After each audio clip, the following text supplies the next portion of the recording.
வணக்கம், நான் சமோசா. வெளியே கிறிஸ்பி, உள்ள ஸ்டஃபிங். வாங்க என் ரெசிபிய பாப்போம்.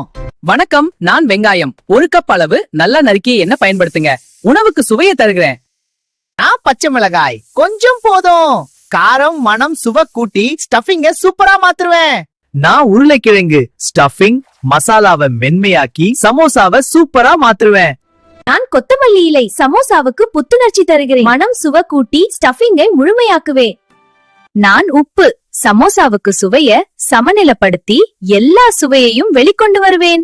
நான் மிளகாய் தூள் சமோசாவுக்கு காரம் கூட்டுவேன். நிறம் மனம் தீவிர சுவை சேர்த்து ஸ்டஃபிங்க மாஸ் பண்ணுவேன். நான் கரம் மசாலா சமோசாவுக்கு மனம் சேர்ப்பவன். ஆழமான சுவை வாசனை கூட்டி ஸ்டஃபிங்க மாயாஜாலமா மாத்துவேன். வணக்கம், நான் இஞ்சி சமோசாவுக்கு லேசான காரம் ஆழமான சுவை சேர்த்து ஸ்டஃபிங்க சுறுசுறுப்பா மாத்துருவேன். நான் சீரகம் சமோசாவுக்கு அடிப்படை சுவை மனம் சேர்த்து ஸ்டஃபிங்க பெர்ஃபெக்ட்டா மாத்துருவேன்.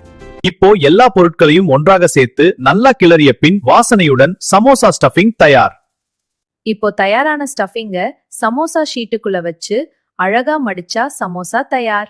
இப்போ சமோசாவை சூடான எண்ணெயில மெதுவா பொரிக்கணும். வெளியே கிறிஸ்பியா உள்ள மென்மையான சமோசா ரெடி. வாங்க, சுவையான சமோசா சாஸோட அழகா பிளேட் பண்ணி சாப்பிட தயாரா இருக்கும். நான் சமோசா சுவை அருமைதான், ஆனா அளவோடு சாப்பிடுங்க. ஆரோக்கியமா இருங்க. மேலும் பல ரெசிபி உங்களுக்கு வேண்டுமா? ஒரு சின்ன லைக் மற்றும் சப்ஸ்கிரைப் பண்ணுங்க. நன்றி.